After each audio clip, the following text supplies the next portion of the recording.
Everybody, Max and Brian from IGN here. We have some exciting news. First thing this morning, Nintendo announced a brand new model of the Nintendo Switch, and everyone is, well, kind of has mixed feelings about it. Brian, tell me what's going on. So as you can see with the roller coaster of emotions I went through right there, when I first sort of like saw the tweet this morning, bleary-eyed, just waking up, not having enough coffee, I saw that Nintendo finally announced a new Switch, and I was like, this is it. This is the Switch Pro. I saw the OLED screen. I'm like, this is what it's all about. And then, like most people, I dug into the details a little bit, and I found out it's not really the big overhaul, major revision, professional Super Nintendo Switch that we all wanted it to be, but rather sort of like a mild mid-gen hardware revision with a couple of new bells and whistles, but nothing too major. So yeah, it's kind of a bummer, but let's talk about what is there first and foremost. So it's got a new OLED screen, which is nice. It seems like, Nintendo bought a bunch of those recently, and they're outfitting all of their new Switches with it. The screen is actually slightly bigger. The hardware itself, form factor wise, is virtually identical to the one you have already. So all of your old Joy-Con will still work and still drift, and all of your controllers will still work, all your games will still work. There's also got a new kickstand on the back and some better speakers. The dock itself has been slightly revised so that it has an Ethernet port, but what this doesn't have is anything that will give your games like a significant power boost, which sucks. I'll be honest with you, like that's kind of a bummer.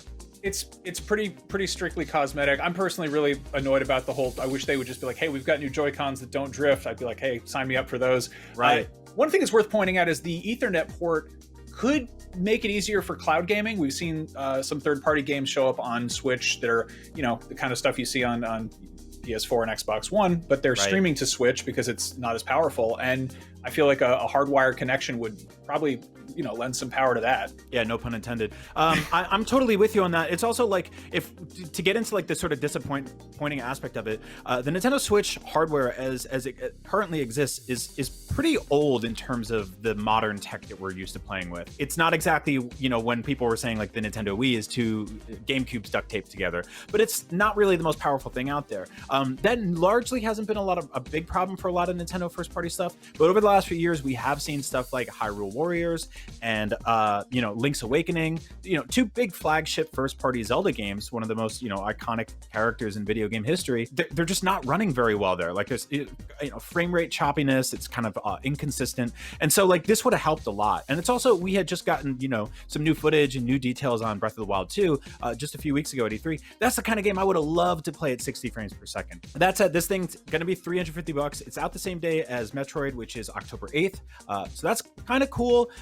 If you're wondering why it's $350, it's because the current Switch has never gotten a price drop, nor has it really needed to. It's been the best-selling hardware in North America for 30 months straight at $300, the exact same price it was when it launched. They've done some software bundles and stuff here and there, but the hardware is still exactly $300. So I think they're doing this to sort of distance it from that model. It's going to have roughly the same battery life as the one we got a few years ago, but all in all, like, this is a bummer, but I'm not super surprised here because Nintendo has always had a history of kind of playing it conservatively when it comes to mid-generation hardware refreshes across their consoles, but especially their handhelds.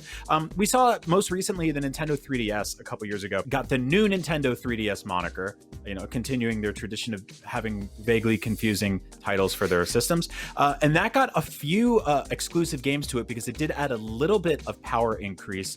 It also let you run virtual console stuff, but it really only got about 4 or 5 retail games that were exclusive, had that new, exclusively or only on new Nintendo 3DS. So that's a thing that consumers didn't really take advantage of. Developers didn't really take advantage of. Going back in time, you have stuff like Nintendo DS, the DSi, which added, kind of like an eShop, internet functionality stuff.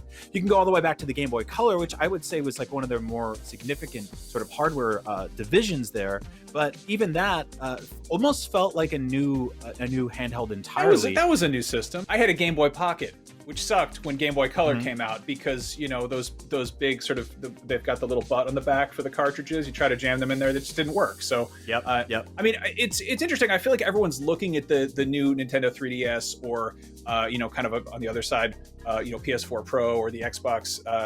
What was the one? The step up one, whatever. The 1X. The 1X. There we go. But I mean, it's I feel like we're looking at that and we're expecting Nintendo to kind of adopt that policy, but like that's not their track record. That's not what they've done, with the exception of new Nintendo 3DS. I mean, even looking at something like the Game Boy Advance SP, like that was a huge, massive overhaul of the original Game Boy Advance, but it was really mostly cosmetic. It added like an OLED screen, it changed the form factor, added a rechargeable battery, but it was still just a Game Boy Advance in there. And even going back to like the original Nintendo and Super Nintendo, those both got sort of overhauled, sleeker versions that were still just the same guts. Right, because you're splitting your player base if you've got suddenly a machine that can run things that the other ones can't. So you can't really fault them for doing this. But that said, I think a lot of people really did work up in their heads that they wanted to see a proper Switch Pro. Do you think we're ever going to get one? I'm actually not sure anymore at this point. The conversation today, which I think always happens, right? Like people are just it's like wild speculation based on kind of like rumors, but there was also, Bloomberg did a report and they're reputable when it comes to this kind of stuff. And so it spun up a lot of discussion that Switch Pro was going to happen. And then a lot of those same people today are saying, hey, maybe it can still happen in 2022.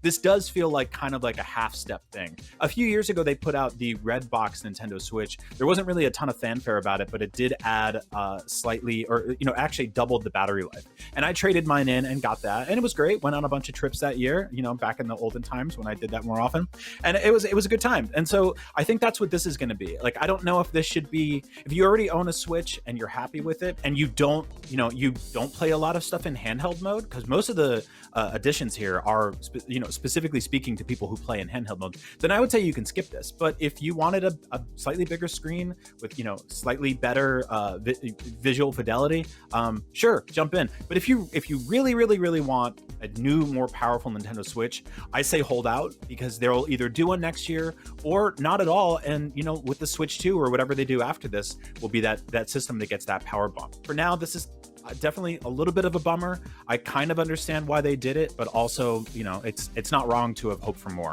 We're seeing massive scarcity with new consoles from Microsoft and Sony. Adding another system to that list of things you couldn't get your hands on, this is just one less thing you have to buy. It means your old Switch is perfectly good for the immediate future, so enjoy it while you can. Eventually, you're going to feel obsolete and like you have to buy something new. Mm-hmm. Anyway, whenever they get around to actually announcing something new that we're all excited about, we will cover it right here on IGN. But in the meantime, what do you make of this not that new Nintendo Switch? Are you a big fan of the OLED screen, or do you like the other kind? How many gigabytes is in your external SD card that makes it so you don't care that this one has 64 gigs on board? Let us know in the comments. And for everything gaming, Nintendo, etc., you're already in the right place, IGN. Just think about Wario in 4K with his warts and all, and he's got the big bristly mustache. I want to see Waluigi's pores.